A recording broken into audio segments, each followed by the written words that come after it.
నాంపల్లిలోని handloom డిపార్ట్మెంట్లో నిర్వహించిన చేనేత పవర్లూమ్ కార్మికుల ముఖ్య సమావేశంలో యాదాద్రి భువనగిరి జిల్లా రఘునాథపురం నేతలు పాల్గొన్నారు. ఈ సందర్భంగా చేనేత జౌళి శాఖ కమిషనర్ శైలజ రామయ్యని కలిసి జిల్లా పద్మశాలి సంఘం ఉపాధ్యక్షులు గాడిపల్లి శ్రవణ్ కుమార్ వినతిపత్రం అందజేశారు.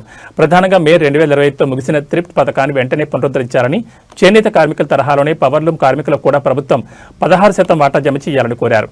అలాగే ఏపీలో ఇస్తున్నట్లుగా మగ్గాలకు 200 యూనిట్లు, తమిళనాడు తరహాలో మరమగ్గాలకు 500 నుంచి 750 యూనిట్ల ఉచిత విద్యుత్ తెలంగాణలోనూ అమలు చేయాలని విన్నవించారు.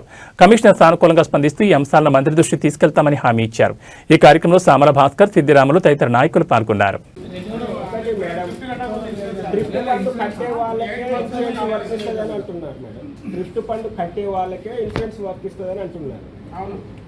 జియో ట్యాగ్ తో సంబంధం లేదు.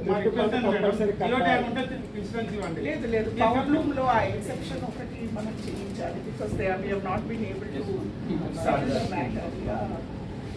మేము మాట్లాడతాం, మా వాళ్ళతో మాట్లాడతాం. ఇంకొకటి మేడం, ఇప్పుడు మేము 1-2 మగ్గాల పవర్లూమ్ వాళ్ళని కూడా చేనేతలతో సమానం ఇస్తాం. వాళ్ళకి ట్రిప్ లో మీరు డబల్ ఇస్తున్నారు, అమౌంట్ మాత్రం సింగిల్ ఇస్తున్నారు. మేము కూడా 10 hours నిలబడాల్సిందే. Man operated powerloom, not automatic. డబ్బు వస్తే చాలు. మంత్రి కూడా ఉపయోగలుగుతారు. దయచేసి మీరు మా మంత్రులు